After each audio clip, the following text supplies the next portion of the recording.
उत्तराखंड में लगातार हो रही सड़क दुर्घटना को लेकर प्रदेश के मुख्यमंत्री पुष्कर सिंह धामी के द्वारा अनफिट वाहनों के खिलाफ सख्त कार्रवाई किए जाने को लेकर परिवहन विभाग को निर्देश दिए गए हैं। वहीं काशीपुर में लगातार उप संभागीय परिवहन विभाग के द्वारा गलत तरीके से चलाने वाले वाहनों के खिलाफ चलानी कार्रवाई के साथ वाहनों को सीज किए जाने की भी कार्रवाई की जा रही है। उत्तराखंड के अल्मोड़ा एवं देहरादून में हुए सड़क हादसे को देखते हुए काशीपुर के उप संभागीय परिवहन अधिकारी विमल पांडे द्वारा बताया गया है कि विभाग के द्वारा वाहन लगातार चेकिंग की जा रही है। साथ ही बिना टैक्स, फिटनेस एवं इंश्योरेंस के बगैर चलने वाले वाहनों को सीज किया जा रहा है। इसके अलावा ठंड में आने वाले कोहरे को देखते हुए वाहनों पर रेडियम लगाए जा रहे हैं। वहीं काशीपुर उप संभागीय कार्यालय में ड्राइविंग लाइसेंस बनवाने के लिए वाहन चलाकर दिखाना भी अनिवार्य हो गया है, जिससे दुर्घटना पर भी रोक लगेगी।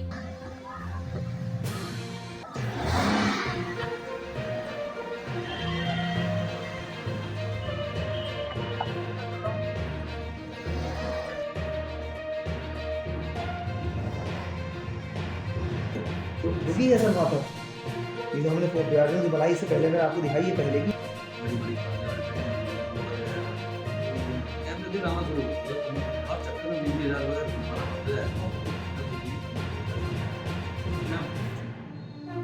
ये दुर्घटनाएं लगातार इस बीच कुछ आसपास के क्षेत्रों में और हमारे काशीपुर क्षेत्र में भी घटित हुई है।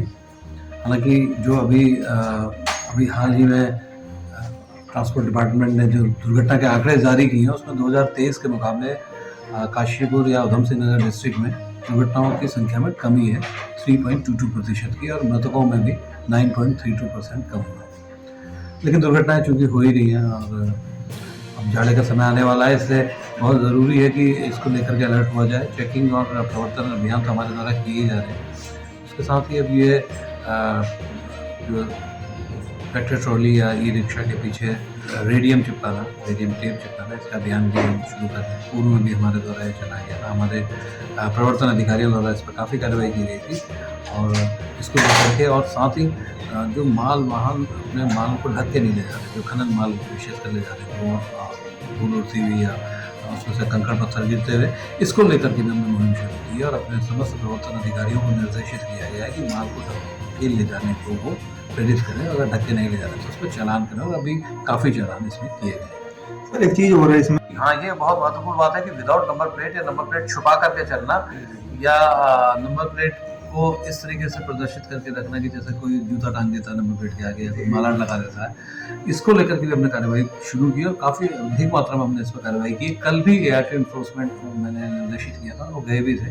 रात्रि चेकिंग के दौरान उन्होंने इन प्रकरणों को भी देखा है, क्योंकि समय अब टैक्टिकल एनफोर्समेंट का है, कैमरे से और स्पीड रडार गन वगैरह से चालान हो रहे हैं।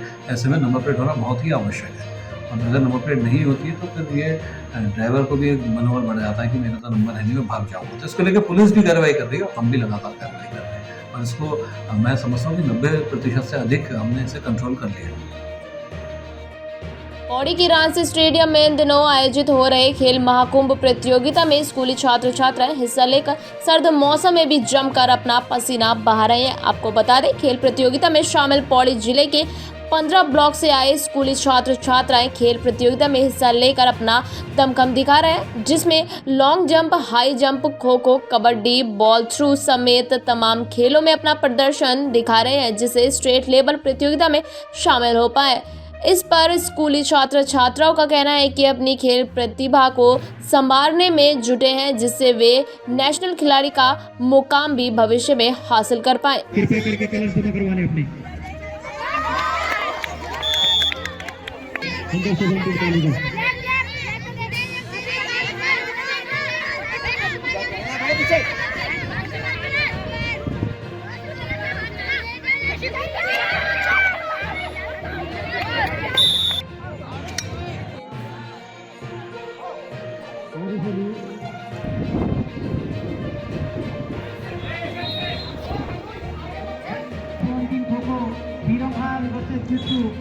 दोनों टीमें अंदर पॉइंटिंग के फेवरेबल तौर पर पहुंच जाए।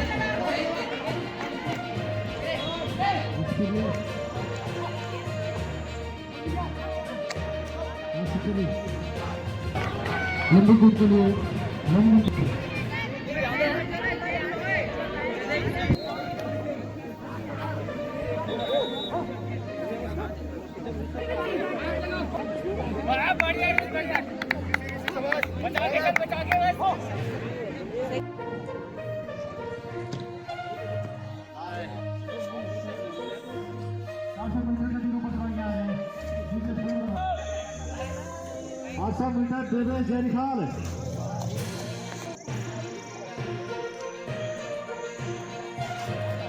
जो बालक वर्ग की प्रतियोगिता आयोजित की जा रही है इसमें अंडर 14, अंडर 17, अंडर 20 और अंडर 23 की प्रतियोगिता आयोजित की जा रही है, जिसमें एथलेटिक्स और खो खो की प्रतियोगिता आयोजित हो रही है। बालिका वर्ग में यहाँ पे 16 प्रतियोगिताएं आयोजित की गई, जिसमें हमारे athletic, kabaddi, kho kho, volleyball, hockey, judo, karate, boxing आदि प्रतियोगिताएं आयोजित की गई हैं। और अब आज से ये बालक वर्ग की प्रतियोगिताएं आज से और 24 तक आयोजित की जाएंगी। मैंने 400 मीटर में प्रतिभाग किया और तृतीय स्थान प्राप्त किया। और हम मतलब बच्चों को मेहनत करनी चाहिए, क्योंकि खेल कूद में जितना हो सके हमको आगे बढ़ना चाहिए, क्योंकि बच्चे पढ़ाई में भी होते हैं, किसी किसी का होता है पढ़ाई लिखाई में भी, लेकिन हमको भी खेल में भी हमको जितना हम मेंटली स्ट्रॉन्ग है हमको फिजिकली भी स्ट्रॉन्ग होना चाहिए जितना हो सके। मतलब एक तो जो ग्रामीण इलाके के बच्चे होते हैं, एक उनके पास सबसे बड़े होते हैं उनके पास ग्राउंड नहीं होता। तो जैसे हमारे पास भी ग्राउंड नहीं है, लेकिन हम मतलब सड़क में जाके दौड़ मारते हैं, मतलब थोड़ा उसी से हम प्रैक्टिस हम सिर्फ सड़क में ही करते हैं। तो हमारे पास मेन इसलिए एक हमारे पास डाइट अच्छी नहीं है, हमारे पास सुविधा नहीं है, मतलब इतनी कुछ अच्छी तरह। हम रोज 2 घंटे मतलब शाम को निकाल देते हैं स्कूल से आने के बाद, मतलब स्कूल की छुट्टी 3:30 बजे होती है, तो हम फटाफट घर आके खाना वाना खा के 4 बजे जाते हैं और 5-6 बजे वापस आते हैं। 6 बजे तक हमारी प्रैक्टिस चलती है। जनसंघर्ष मोर्चा अध्यक्ष एवं GMBN के पूर्व उपाध्यक्ष रघुनाथ सिंह नेगी ने पत्रकारों से वार्ता करते हुए कहा कि चिन्हीकरण की प्रक्रिया से गुजर रहे आंदोलनकारियों की पत्रावली शासन में लगभग 1 वर्ष से लंबित पड़ी है, लेकिन शासन में बैठे अधिकारियों ने अपने स्तर से ही पत्रावली पर आपत्तियां लगाकर पत्रावली ठंडे बस्ते में डाल दी, लेकिन सरकार से मार्गदर्शन लेने की सहमत नहीं उठाई। कई आंदोलनकारियों के मामले में स्पष्ट दस्तावेज होने के बावजूद भी संदेह प्रतीत हो रहा है। इस पर रघुनाथ सिंह नेगी ने कहा कि जब इन अधिकारियों के भत्तों एवं सुविधाओं की बात आती है तो ये अपनी सुविधा अनुसार मन माफिया फायदा उठा लेते हैं, लेकिन जिनकी बदौलत यह राज्य बना उनको देने के लिए इनकी जान पर बनाती है। साथ ही उन्होंने कहा कि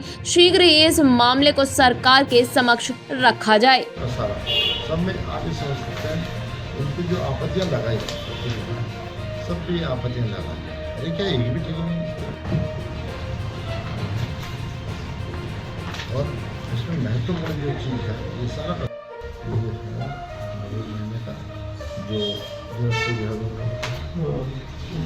ये तमाम चीज़ें चिन्हीकरण का मामला है। और लगभग 3702 जो हमारे आंदोलनकारी उनकी पत्रावली आज 1 वर्ष से अधिक समय से शासन में धूल फांक रही है।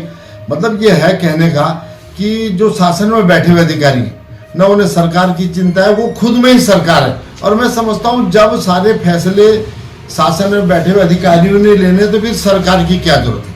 हमारा कहना इसमें है कि कई आंदोलनकारी ऐसे 3702 आंदोलनकारियों में जो कि सारी जो मानक हैं उनके पूर्ण करते हैं।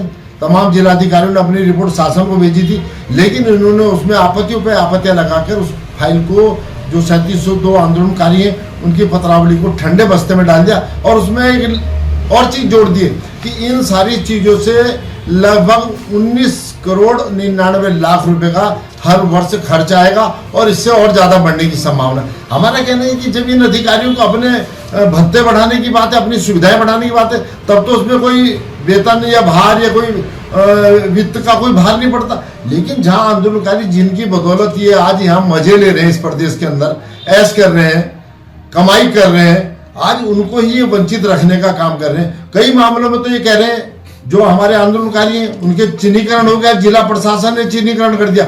उसमें पत्रावली जब शासन में गई तो वो कह रहे हैं कि स्पष्ट नहीं है, संदेह प्रतीत हो रहा। सभी पत्रावलियों में अगर इस तरह ही काम चलेगा, इन्होंने उस पर रोड़े अटकाने तो इन अधिकारी को काम किया है। अब इस मामले में बहुत जल्दी जनसंघर्ष मोर्चा हम सरकार से बात करेंगे, माननीय मुख्यमंत्री जी से बात करेंगे कि आखिर अधिकारी किस काम के लिए यहाँ पे बैठा रखे हैं।